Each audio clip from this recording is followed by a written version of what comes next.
Mis amados hermanos, continuamos entonces con el estudio de nuestra Confesión de Fe de Londres de 1689. Y en esta noche vamos a terminar el párrafo número 11 que habla acerca de la doctrina de la justificación. Y vamos a hacerlo exponiendo vamos a terminar el capítulo 11 que habla de la justificación y vamos a hacerlo exponiendo el párrafo 5 y el párrafo 6 con que finaliza este capítulo, nuestra confesión de fe.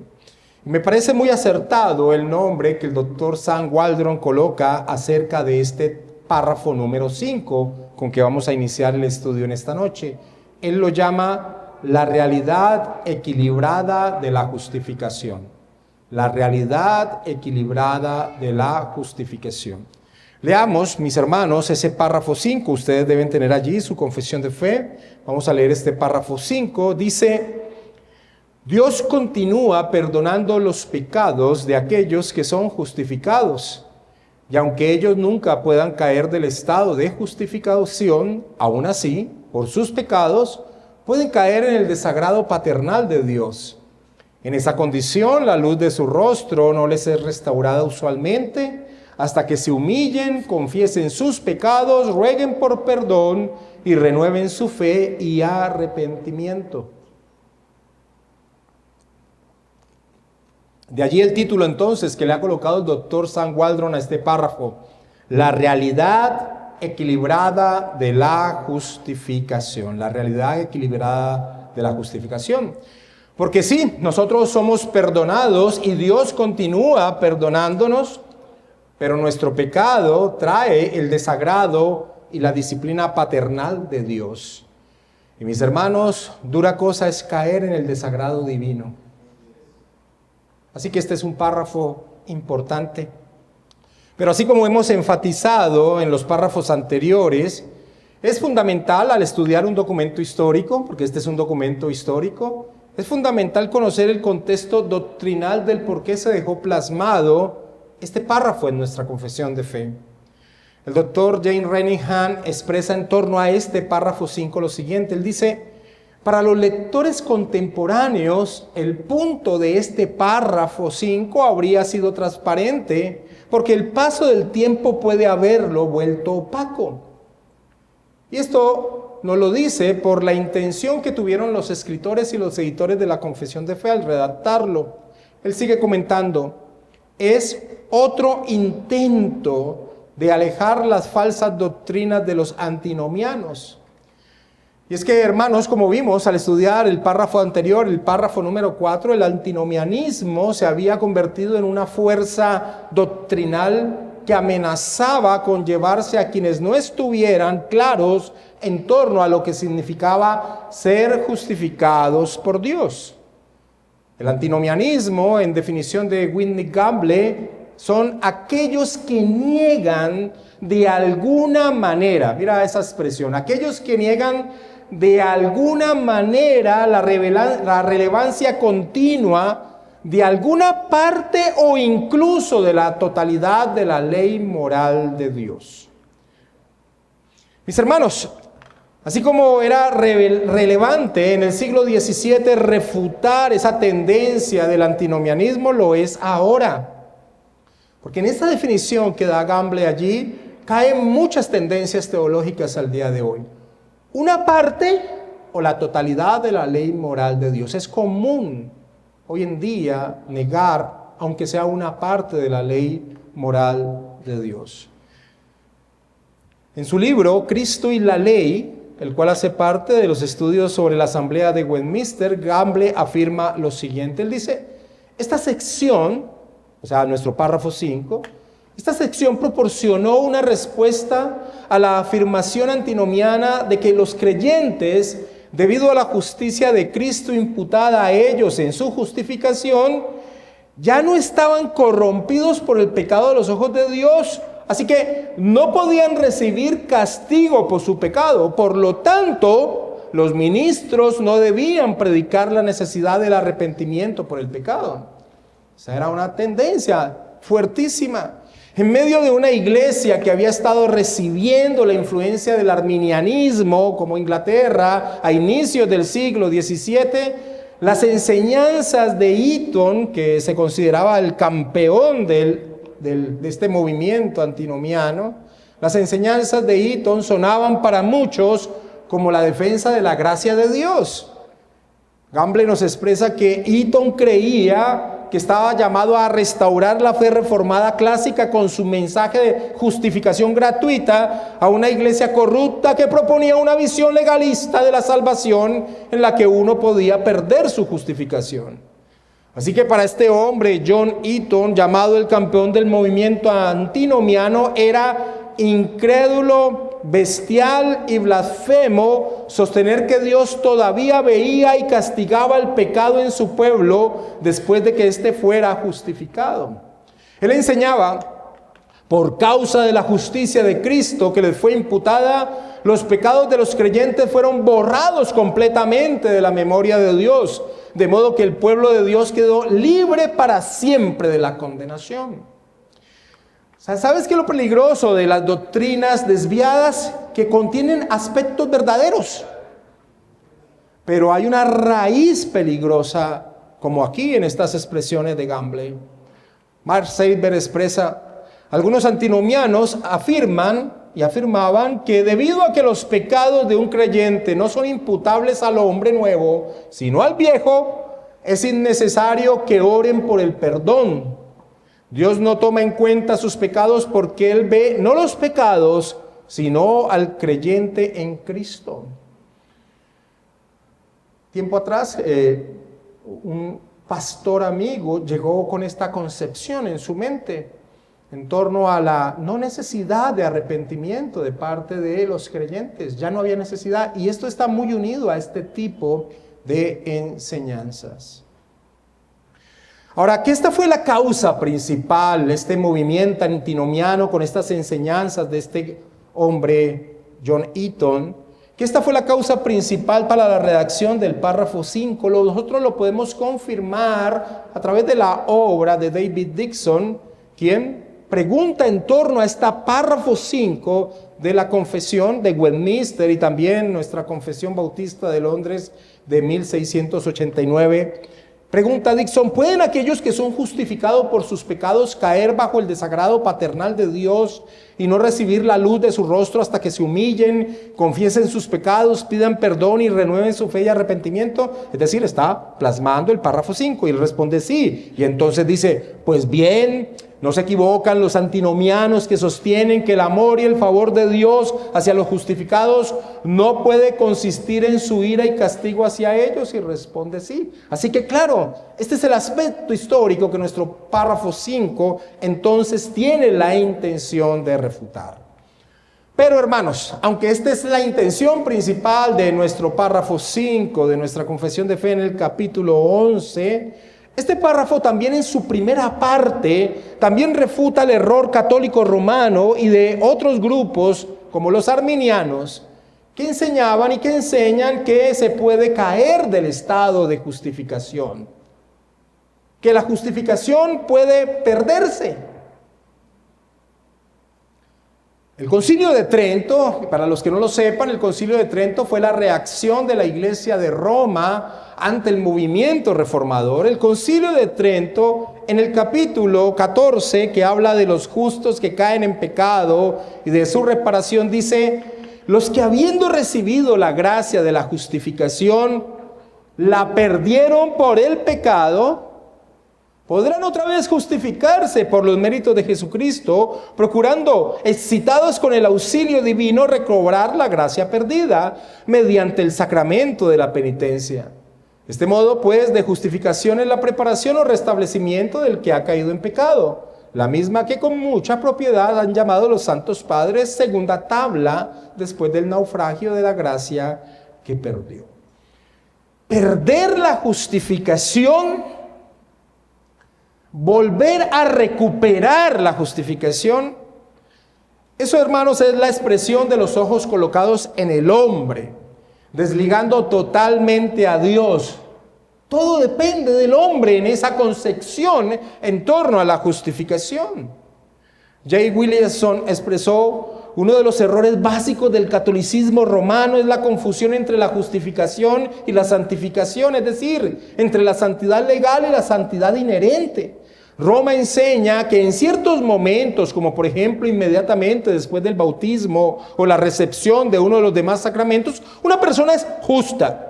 Lo que significa, sin embargo, es que la persona es hecha realmente santa internamente y no solo santa legalmente ante Dios. Y continúa diciendo, esta santidad según Roma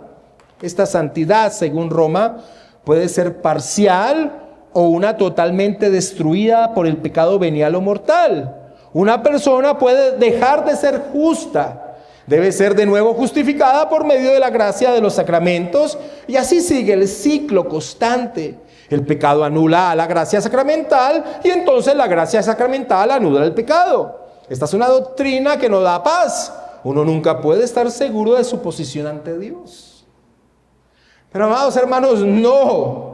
La justificación, como hemos aprendido nos ha expuesto este capítulo 11, es una declaración legal divina basada no en el actuar humano, sino en la obra del Salvador Jesucristo. Y esta obra no varía, pues fue consumada. Así que miren la diferencia que hay entre la posición de Roma, hablando de justificación, mirando al hombre en torno a lo que se ha enseñado que es la justificación, que es basada en la obra de nuestro Señor Jesucristo. Así que en este párrafo 5 tenemos dos refutaciones. En su primera parte, contra el error de Roma y otros grupos que señalan que la justificación puede perderse. Y en la segunda parte, contra los antinomianos que enseñaban que el pecado ya no tenía relación con el cristiano, que Dios no veía su pecado y por lo tanto no los castigaba. Así que entremos a estudiar este párrafo 5, mis amados hermanos. El párrafo inicia diciendo: Dios continúa perdonando los pecados de aquellos que son justificados. Y aunque ellos nunca pueden caer del estado de justificación, esta es la primera parte del párrafo. Nosotros confesamos que la obra de Cristo, nuestro Salvador, resolvió nuestra miserable condición de culpables y corruptos. Él pagó por nuestros pecados, no solo por los pecados pasados, por los presentes también, y por aquellos que en nuestra condición podamos llegar a cometer. No es como muchos piensan, que la obra de Cristo me limpia de pecados cuando creo en Él, pero a partir de ese momento entonces me toca a mí mantener ese estado. Eso no serían buenas noticias, mis amados hermanos. Si la obra de Cristo solamente limpia los pecados hasta el momento en que creí en Él, pero a partir de allí ya me toca a mí mantener mi estado de aprobado delante de Dios, hacer méritos en torno a ganar la salvación, eso no son buenas noticias, son pésimas noticias. Porque como decía Lutero, nosotros somos justificados y pecadores al mismo tiempo. Justificados y pecadores al mismo tiempo. Como ya lo expresamos, Roma enseñaba y enseña que después del bautismo el hombre queda en un estado de capacidad en torno a la voluntad de Dios. Puede hacer méritos en torno a la salvación, pero si peca, entonces puede perder su justificación. Pero no hay problema. Allí está el sistema sacramentario, allí está el sacramento de la penitencia, y siempre entonces está esa inseguridad en torno al creyente. Nosotros confesamos conforme a las Escrituras que la obra de nuestro Señor y Salvador Jesucristo trae el perdón continuo de nuestros pecados. Eso lo confesamos, eso lo creemos. Nosotros no llegamos a la perfección en este peregrinaje en torno a vivir según la voluntad de Dios. Nosotros hemos sido redimidos del poder esclavizante del pecado. Podemos mortificarlo y ser cada vez más como Cristo, pero el mal sigue estando presente en nuestro ser. Así lo expresa el apóstol Pablo en Romanos capítulo 7. El pecado ya no se enseñorea de nosotros. El pecado ya no es nuestro régimen, ya no es nuestra norma de vida, pero sigue estando presente. El apóstol Juan dice en 1 de Juan capítulo 1 versículo 8, si decimos que no tenemos pecado, nos engañamos a nosotros mismos y la verdad no está en nosotros. Pero el cristiano no cae de su estado de justificación, porque dicho estado ha sido declarado por la obra que nuestro Salvador realizó. Es por ello que con una conciencia sensibilizada por la luz del Espíritu Santo sobre las Escrituras, el creyente viene humillado ante el Señor en arrepentimiento. Por eso Juan inmediatamente dice, si confesamos nuestros pecados, Él es fiel y justo para perdonar nuestros pecados y limpiarnos de toda maldad. Max Sevер expresa lo que es el consenso general de los teólogos reformados en torno a este aspecto. Él dice, en la justificación Dios quita la culpa, pero no la culpabilidad del pecado. En la conciencia sensibilizada por las Escrituras, esta culpabilidad remanente produce sentimientos de autodesprecio y dolor por el pecado. Por lo tanto, se ven impulsados a confesar sus pecados y buscar el consuelo y la seguridad del perdón. Y eso es lo que hacemos, mis amados hermanos. Nosotros tenemos la libertad de venir humillados ante nuestro Padre Celestial, buscando su rostro y su perdón. Cristo nos ha ganado ese derecho. La confesión va a expresar esto más adelante en el capítulo 15, que habla del arrepentimiento para vida y salvación. Mira cómo dice el capítulo 15, párrafo 2. Aunque no hay nadie que haga el bien y nunca peque, y aún los mejores hombres, mediante el poder y el engaño de la corrupción que habita en ellos, con la prevalencia de la tentación, pueden caer en grandes pecados y provocaciones, Dios en el pacto de gracia ha dispuesto misericordiosamente que los creyentes que pequen y caigan de esta manera sean renovados mediante el arrepentimiento para salvación. Y en el párrafo 4 dice, puesto que el arrepentimiento debe continuar a lo largo de toda nuestra vida a causa del cuerpo de muerte y sus pasiones, por tanto, es el deber de todo hombre arrepentirse específicamente de sus pecados particulares que conozca. Amados hermanos, nosotros no necesitamos otro mediador para venir a nuestro Padre en humillación confesando nuestros pecados. Hay un solo mediador que nos ha dado la entrada a la presencia misma de nuestro Padre Celestial, nuestro Señor Jesucristo. Y tenemos esa libertad. Y eso es lo que el párrafo 5 inicia diciendo, que el perdón divino para el creyente siempre está presente gracias a la obra de nuestro Señor Jesucristo. Así que la inseguridad que Roma y algunos otros grupos enseñaban en torno a nuestro estado ante Dios no está acorde con la verdad que hemos estudiado en estos párrafos en torno a la justificación.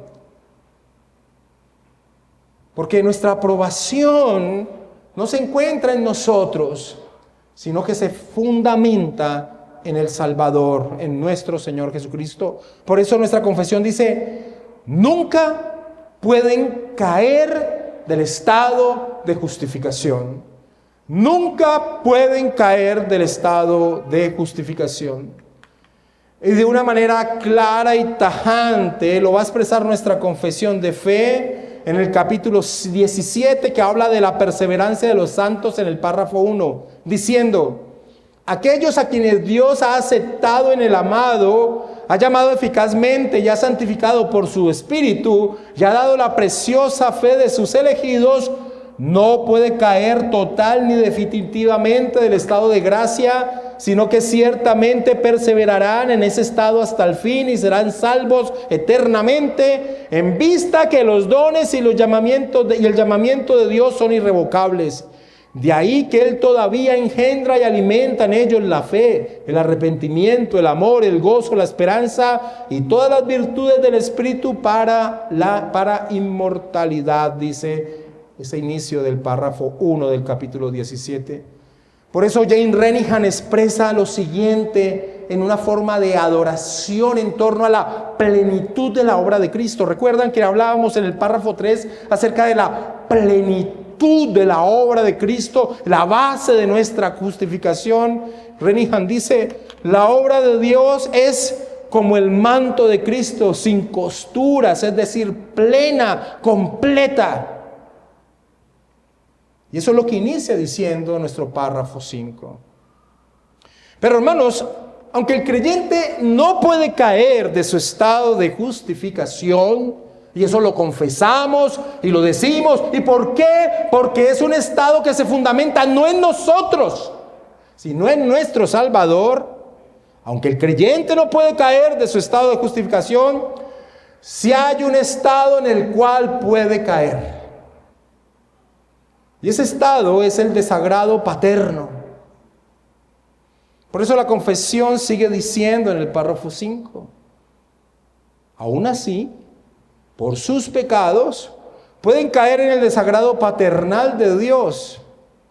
En esa condición, la luz de su rostro no les es restaurada usualmente, hasta que se humillen, confiesen sus pecados, rueguen por perdón y renueven su fe y arrepentimiento.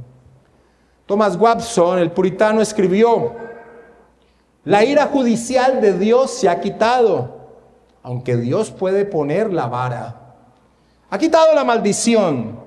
La corrección puede sobrevenir a los santos, pero no la destrucción. El autor de la epístola a los Hebreos así lo señala en el capítulo 12, versículo 5 en adelante. Y habéis ya olvidado la exhortación que como a hijos se os dirige diciendo: hijo mío, no menosprecies la disciplina del Señor, ni desmayes cuando eres reprendido por Él, porque el Señor al que ama disciplina y azota a todo el que recibe por hijo. Si soportáis la disciplina, Dios os trata como a hijos, porque ¿qué hijo es aquel a quien el Padre no disciplina? Pero si se os deja sin disciplina, de la cual todos han sido participantes, entonces sois bastardos y no hijos. Williamson lo expresa así: las Escrituras enseñan claramente el disgusto de Dios hacia los pecados de su pueblo. Cuando verdaderos creyentes como David, Moisés y Pedro se volvieron presuntuosos o descuidados, rápidamente descubrieron su disgusto paterno y aprendieron lo que era ser privados de la luz de su faz. Los castigos de Dios son tanto penosos como saludables para los hijos de Dios. Y no hay ni un hijo de Dios que peque contra Dios y que no sienta en alguna medida su disgusto, aun si aquel descuidara la palabra. Y Seiber comenta: el hecho de que los justificados nunca vendrán a condenación no significa que Dios considere sus pecados a la ligera. Aunque ya no los castiga como un juez airado, sí los castiga como un padre amoroso. Cuando los creyentes se vuelven descuidados, se ven privados de la luz de su rostro y a veces experimentan castigos graves, señala Seiber. Y mis hermanos, esa frase que está allí en nuestro párrafo, la luz de su rostro, esa expresión, la luz de su rostro, es la manifestación del favor divino. Cuando encontramos en las Escrituras la luz del rostro de Dios, o que Dios nos da su rostro, está expresando el favor divino. Perder la luz del rostro de Dios se refiere a perder el sentido de la presencia y la comunión con Dios. Hermanos, es quedar en oscuridad, es quedar en las tinieblas de nuestro corazón, es confusión, es angustia, es agonía. Agonía. Un creyente en ese estado no puede vivir. No puede vivir. En esa condición, la luz de su rostro no les es restaurada usualmente, dice nuestro párrafo. David expresa esta agonía que experimentó bajo la disciplina del Señor. No me eches de delante de ti y no quites de mí tu Santo Espíritu. Vuelve el gozo de tu salvación. y espíritu noble me sustente. Mientras callé, se envejecieron mis huesos en mi gemir todo el día. Es un estado donde el creyente no puede permanecer. Aquel que tiene el Santo Espíritu de Dios en su pecado no puede permanecer. Tiene que hacer algo. Tiene que ir y recurrir a la misericordia de su Padre. Venir en humillación, en arrepentimiento. Cuando pecan, los creyentes nunca pierden su salvación, pero pueden sufrir la pérdida del consuelo espiritual. Pero dicho estado de agonía, hermanos, dicho estado de angustia, dicho estado de soledad, es lo que impulsa a venir humillado ante su presencia y confesar el pecado. James Renihan expresa: cuando están en esa condición, viviendo bajo el desagrado paternal de Dios, su sentido de intimidad con Dios se interrumpe y no regresa hasta que cumplan ciertos términos de recuperación. Y Renihan señala 5 que son interesantes verlos.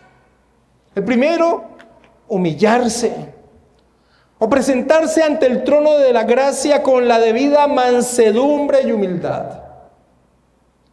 El segundo, confesar sus pecados, reconociendo plenamente todas las violaciones de la ley de Dios. El tercero, buscar el perdón. El cuarto, por gracia renovar su fe. Y el quinto, renovar el arrepentimiento. Estos son los pasos que señala James Renihan en torno a que los creyentes debemos hacer y hemos hecho cuando hemos pecado contra el Señor. Williamson expresa lo absurdo en torno a la posición de los antinomianos, lo absurdo que es pensar en la vida cristiana tomando livianamente el pecado. Dice Williamson: es un engaño imaginar que una persona justificada también pueda continuar viviendo en el pecado. La gran verdad, que es el antídoto contra este pensamiento, es que el individuo realmente justificado también poseerá las demás gracias salvadoras que incluyen la resolución de procurar la santidad de corazón y vida. Sí, el cristiano puede pecar, pero el cristiano viene buscando, humillado ante el Señor, el perdón y enrutarse en torno a una vida de santidad. Si la persona ha sido realmente justificada es porque tiene verdadera fe. Pero si la persona tiene verdadera fe, va a producir una vida conforme a la voluntad de Dios. Nada sería más absurdo que pretender tener la justificación sin aborrecer el pecado, mis amados hermanos. Y este párrafo 5 termina, o vamos a terminarlo de exponer señalando algunos aspectos aplicativos.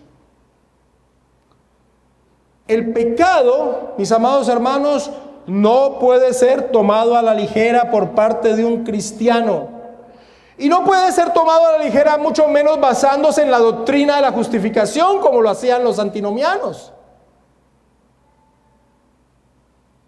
Si eres un hijo de Dios, el Señor mismo te llevará a un estado donde tu tosudez quede sin fuerza y puedas venir a Él humillado en arrepentimiento. Un segundo punto es que el creyente, por medio de la palabra, por medio de una conciencia que lo está direccionando, por la exhortación de un hermano, por la providencia divina que saca a luz su pecado, no debe dudar un momento de venir al Señor en arrepentimiento buscando su gracia. Acallar la conciencia siempre será peligroso. La dureza de la mano del Señor sobre él será más grande cada día. Un cristiano no puede permanecer en ese estado.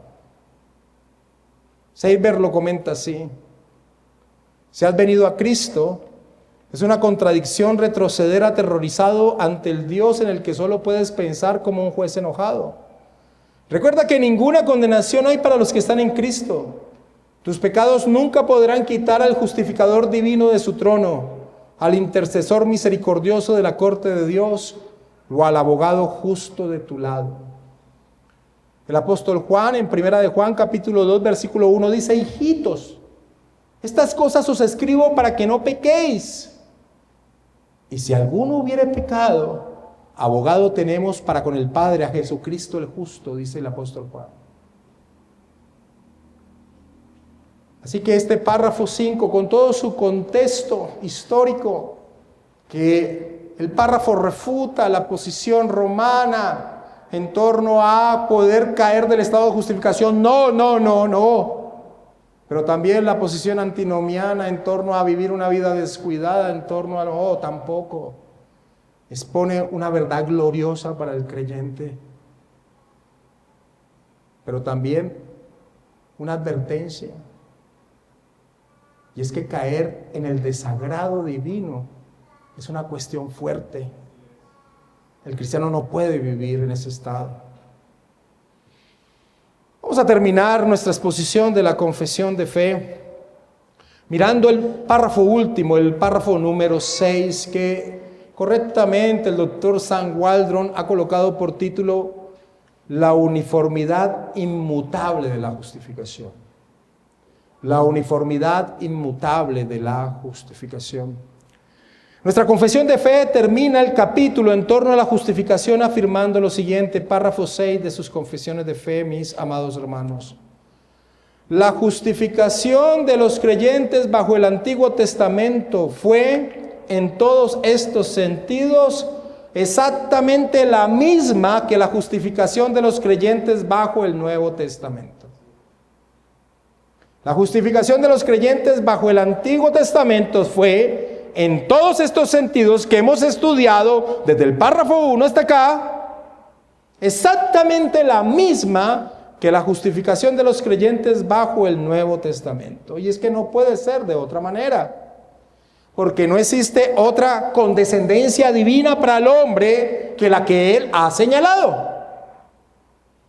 Nuestro Señor Jesucristo expresó: yo soy el camino y la verdad y la vida, y dice: nadie viene al Padre sino por mí. Y ese nadie es ningún hombre en ningún momento de la historia de la humanidad. Nadie viene al Padre sino por mí. No hay otra manera para la descendencia de Adán de regresar de su exilio divino sino a través de la única provisión que Dios ha dado al hombre, señalada en el conocidísimo pasaje de Génesis 3:15, la simiente de la mujer. No hay otro camino de salvación para el hombre en todo el tiempo en la historia que confiar en la promesa dada por Dios al hombre después de su caída. No hay otra manera de ser justificado. Recordemos que la confesión ya lo señaló en el capítulo 7, párrafo 3, cuando dice, hablando del pacto de gracia, este pacto es revelado en el Evangelio, en primer lugar a Adán en la promesa de salvación por medio de la simiente de la mujer, y después mediante pasos adicionales hasta completar su plena revelación en el Nuevo Testamento. Y tiene su fundamento en aquella transacción del pacto eterno que hubo entre el Padre y el Hijo acerca de la redención de los elegidos. Y continúa diciendo, y solo por la gracia de este pacto es que todos los que en cualquier tiempo han sido salvos de entre la posteridad de Adán caído, han obtenido vida y una bendita inmortalidad, siendo el hombre ahora totalmente incapaz de hacerse aceptable para Dios bajo aquellas condiciones en las que estuvo Adán en su estado de inocencia. Y amados hermanos, cuando leemos esa parte final del capítulo, del párrafo 3, del capítulo 7 de la confesión, de que ya el hombre no está en esa condición en la que estuvo Adán, siempre viene a nuestra mente claro, porque ahora la presencia del pecado está en nuestro ser y no podemos obedecer plenamente la ley de Dios. Eso es cierto, pero ese no es el punto. El punto es que esa condescendencia divina de permitirle al hombre una posibilidad de poder entrar en una vida eterna de intimidad con Él a través de sus obras, ya no existe esa condescendencia. El hombre como criatura debía obedecer a su Creador y no tenía por qué recibir ningún regalo, ningún beneficio. Era una condescendencia divina que Dios dio al hombre, pero el hombre quebrantó ese pacto. Así que ahora, a partir de ese momento, la única posibilidad que tiene el hombre de entrar en una relación de intimidad con Dios es a través de creer en la promesa del Salvador que Él señaló en Génesis 3:15, que se fue desarrollando en la historia de la redención. De allí que la justificación, tanto para el creyente antes de la venida del Señor, el cual confiaba en la promesa que cada vez se hacía más clara en torno a la persona y a la obra que nuestro Señor realizaría, como para el creyente después de la venida de Cristo, es la misma justificación. Por eso la confesión trae los siguientes pasajes de prueba, donde quiero que mires lo que hace la Escritura. Va a vincular a creyentes del Antiguo Testamento con creyentes del Nuevo Testamento, los va a unir. Porque solo hay un camino de justificación. El apóstol Pablo, escribiéndole a las iglesias de Galacia, que eran en su mayoría compuesta por gentiles, les dice: de modo que los de la fe son bendecidos, ¿con quién? Con el creyente Abraham. Con el creyente Abraham. Un creyente del Antiguo Testamento, ¿creyente en qué? En la promesa que se iba desarrollando en la historia de la redención. Y los creyentes de Galacia, ¿en qué creían? En aquel que era la promesa, pero que había venido y había instituido el pacto de gracia. Pablo vincula entonces a estos cristianos de la región de Galacia, gentiles en su mayoría, con el Abraham creyente. Y una vez más la confesión, tomando de ejemplo a Abraham, las Escrituras tomando de ejemplo a Abraham, toma también ahora a los creyentes de la ciudad de Roma, que también en su mayoría eran gentiles, y les dice en Romanos 4, versículos 22 al 24, por lo cual también su fe le fue contada por justicia. Y no solamente con respecto a él se escribió que le fue contada, hablando de Abraham, sino que dice, sino también con respecto a nosotros, a quienes ha de ser contada, esto es, a los que creemos en el que levantó de los muertos a Jesús, Señor nuestro. Recordemos este gráfico, mis amados hermanos. El pacto de gracia se estableció en el nuevo pacto a través de la obra que nuestro Señor Jesucristo llegó a consumar.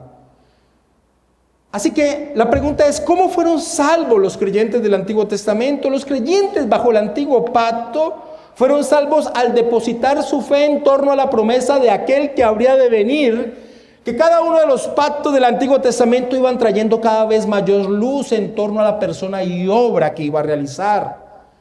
Los creyentes en el Antiguo Testamento no fueron salvos en virtud al pacto en que se encontraban, sino al pacto que estos pactos apuntaban.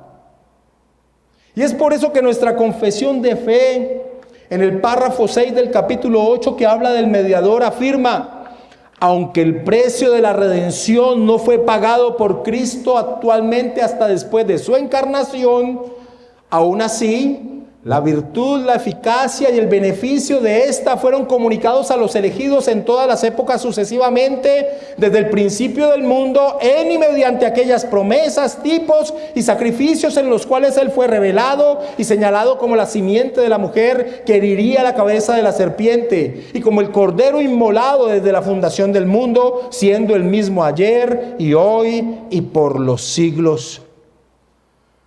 Renihan en torno a este único camino de salvación para todos los hombres de todos los tiempos, dice: cuando Abraham y David estén ante el trono de Cristo junto a Tito y Epafras, cantarán el mismo cántico de redención. Los 24 ancianos sentados alrededor del trono representan la plenitud del pueblo de Dios. Las personas han sido y son siempre salvadas de la misma manera por la gracia de Dios en Cristo. Y aquí cámbiale el nombre de Tito y Epafras y pon tu nombre.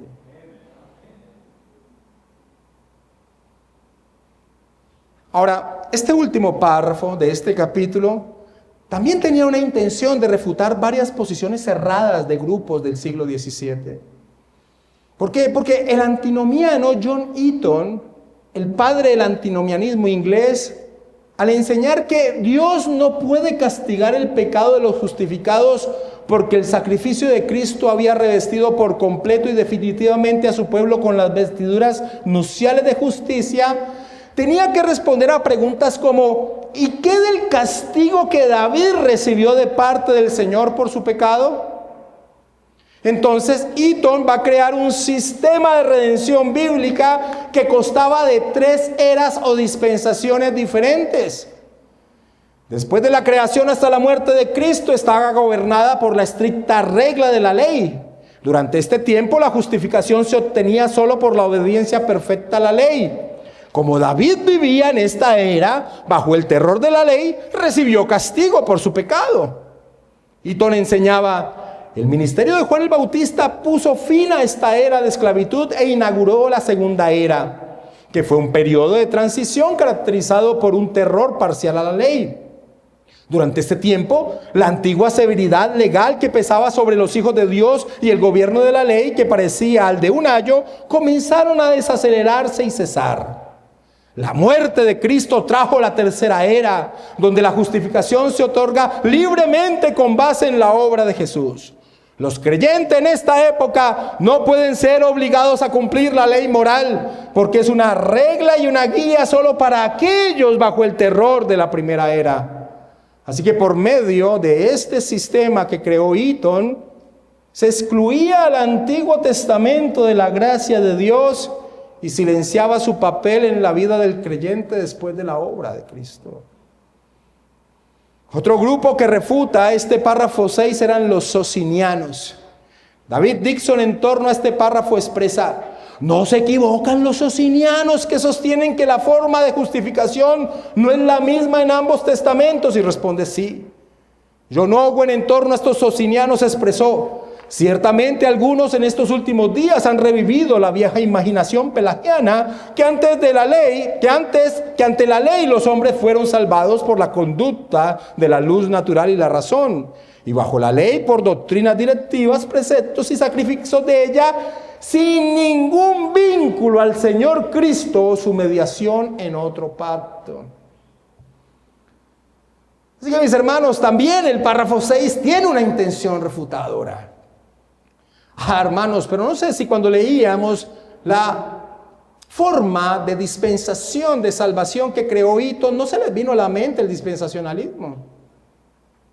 Esta declaración también está vigente para refutar la posición del dispensacionalismo clásico. Algunos dispensacionalistas clásicos han enseñado que aunque los creyentes bajo el nuevo pacto son justificados por la fe, la dispensación mosaica enseñaba la justificación al guardar la ley.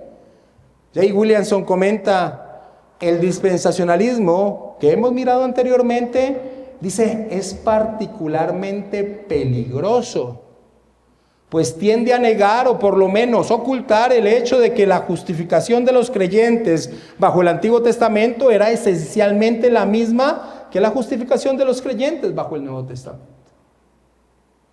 La teología sistemática insignia del dispensacionalismo, la de Louis Schaffer, expresa: aquí debe observarse una distinción entre los justos del Antiguo Testamento y los justos según el Nuevo Testamento. De acuerdo con el Antiguo Testamento, los hombres eran justos porque eran verdaderos y fieles en la observancia de la ley mosaica. Los hombres, por lo tanto, eran justos por sus propias obras para Dios, mientras que la justificación del Nuevo Testamento es la obra de Dios para el hombre en respuesta a la fe.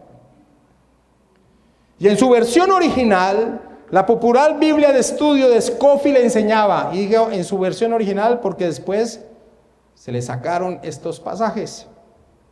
Scofield enseñaba: como dispensación, la gracia comienza con la muerte y resurrección de Cristo. El objetivo de la prueba ya no es la obediencia legal como condición para la salvación, sino la aceptación o el rechazo de Cristo con las buenas obras como fruto de salvación. Cuando dice ya no es porque anteriormente sí lo era. Así que, hermanos, nuestra confesión de fe es tan vigente como lo fue en el siglo XVII para refutar tendencias equivocadas en torno a la verdad de la obra redentiva de nuestro Señor. Solo hay un camino de salvación en la historia de la redención. La simiente prometida, nuestro Señor Jesucristo. Hermanos, el dispensacionalismo no es algo liviano. Crear una distinción entre la iglesia y el pueblo israelita es ir en contra de la obra de Cristo, quien derrumbó la pared intermedia y creó un solo pueblo. Un solo camino de salvación.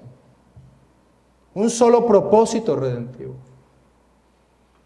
Así que mis hermanos, nuestra confesión de fe es tan vigente porque surge de la verdad escritural y los errores doctrinales siempre están presentes en la historia de la iglesia.